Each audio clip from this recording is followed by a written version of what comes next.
Hello नमस्कार दोस्तों, स्वागत है आपके अपने channel Sunil sir math point में। आज आपको नंबर सिस्टम से संबंधित कुछ क्वेश्चन बताने वाले हैं। इससे पहली वाली वीडियो में आपको बताया था कि नंबर सिस्टम क्या होता है।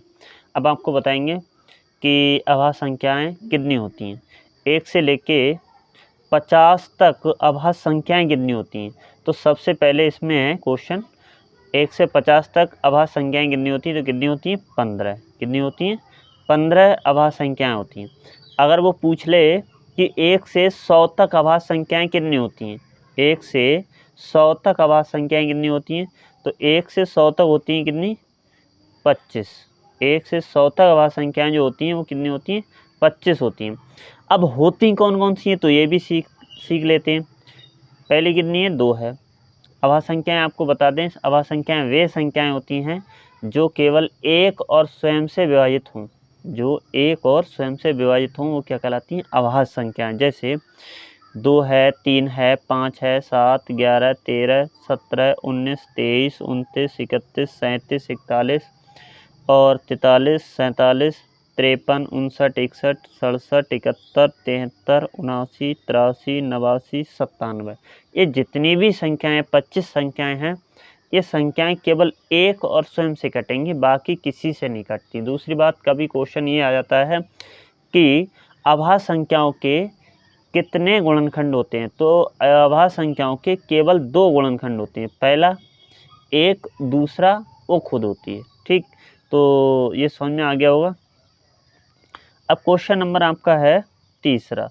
तो तीसरा जो क्वेश्चन है वो दिया है 1 से 100 तक सम संख्याओं का योग।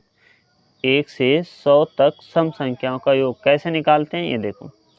2, 4, 6, 8 ऐसी कहाँ तक 100। तो आपको पता होना चाहिए कि 1 से 100 तक संख्याएं कितनी होती हैं? 50। तो एक तो हम डायरेक्टली आपको बता सकते हैं, एक है आपका फार्मूले की विधि से, जिससे कि यहाँ फार्मूला भी सीख जाएंगे।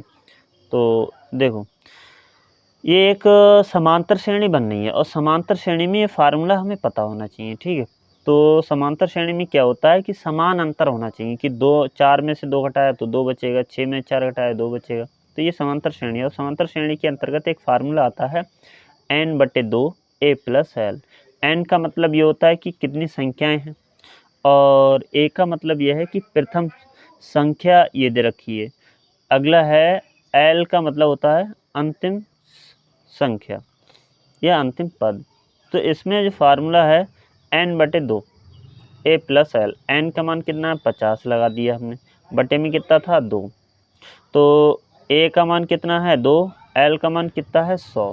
ठीक, तो ये आया आपका, 2 से काटेंगे तो 2 दूनी 4 और 2 पंजे 10, कितना आ गया? 25 आ गया। ऐसे ही यहाँ 2 प्लस कितना? 100, तो कितना हो गया? 102। इसका मतलब है कि हमारा आया 25 गुणा 102।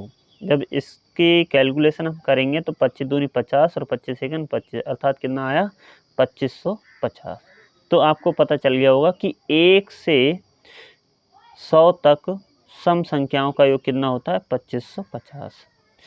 अच्छा, इसके बाद है 1 से 100 तक विषम संख्याओं का योग। तो कैसे निकालते हैं? विषम संख्याएं आपको पता है कौन सी होती हैं? वे संख्याएं जो 2 से विभाजित ना हो तो विषम संख्याएं कहलाती हैं। अब विषम संख्याएं जैसे 1, 3, 5, 7। अच्छा, इसमें भी क्या है? एक समांतर श्रेणी बनती है, क्योंकि 3 में से आप 1 घटाओ 2 बचेगा, 5 में 3 घटाओ 2 बचेगा, तो ये सेम रहता है। अच्छा, इसमें अब कंडीशन क्या है? इसमें भी पूछता है कि संख्याएं कितनी है, तो n बराबर कितना रखा है? 50। 50 सम संख्याएं और 50 विषम संख्याएं 1 से लेके 100 तक। तो n बराबर कितना आया आपका? 50। a बराबर कितना आया? 1। l बराबर कितना आया? 99। अब एक सूत्र होता है SN, वही वाला जो भी मैंने बताया सम संख्याओं के लिए, n/2 a + l। तो n का मान तो आपका 50 दे रखा है, वो लगा दिया हमने यहाँ पर। a का मान कितना दे रखा है? 1। l का मान कितना दे रखा है? 99। ठीक, 2 से काटा हमने, 2 दूनी 4, 2 पंजे 10, कितना आ जाएगा? 25। और 99 और 1 कितना हो गया? 100। अब इसकी जब गुणा करेंगे हम तो 25 और 100 की गुणा करेंगे तो कितना आ जाएगा? 2500 आ जाएगा। अब आपको ये ध्यान होना चाहिए, बाई चांस कंपटीशन में ये पूछ लेता है कि 1 से लेके 100 तक सम संख्याओं का योग कितना है, 1 से लेके विषम संख्याओं का योग कितना है, तो आप डायरेक्टली अब बता सकते हैं। अच्छा, कभी ये पूछ लेता है कि 1 से लेके 100 तक संख्याओं का योग कैसे निकालते हैं या कितना होता है, पूछेगा तो ये कितना होता है। तो सीधे-सीधे अगर आपको पता होना चाहिए 1 से 100 तक संख्याओं का योग कितना होता है। देखो 2 टाइप हैं, एक तो सम संख्याएँ हैं और विषम संख्याएँ। सम संख्याओं का योग हम निकाल चुके हैं, विषम संख्याओं का योग हम निकाल चुके हैं, दोनों को जोड़ दो, आंसर आ जाएगा।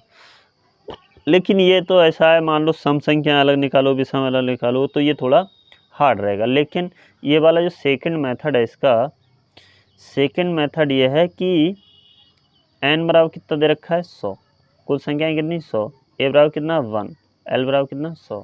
तो इसमें ये भी फार्मूला डायरेक्टली लगा सकते हैं n/2 a + l। तो 100 बटे कितना हो जाएगा 2, a का मान कितना है 1, l का मान कितना है 100, तो ये कितना हो गया 101। और ये काट के 100 को काटेंगे 2 से तो कितना आएगा 50। इसका मतलब आपको जो मिलेगा वो कितना मिलेगा 50 और गुणा कितना 101। जब मल्टीप्लाई करेंगे तो आपको कितना मिलेगा 5050। अच्छा, इससे भी ये देखो निकला, तो ये दोनों इक्वल आ रहे हैं। तो हमें अगर क्वेश्चन आए, ठीक, कंपटीशन में आपसे क्वेश्चन अगर पूछा जाए तो आप ये वाला मेथड यूज ना करें, आप ये वाला मेथड यूज करें, ये डायरेक्टली आपको आंसर दे देगा। तो ये तो मैंने इसलिए बताया ये वाला, क्योंकि हम सम संख्याएं अगर पूछ ले, विषम संख्याएं पूछ ले, तो हम डायरेक्टली ये बता सकते हैं, ठीक है। तो ये 5 क्वेश्चन थे। आई होप आपको समझ में आया होगा। और वीडियो आपको पसंद आए तो लाइक करें और चैनल को सब्सक्राइब करें। जय हिंद, जय भारत।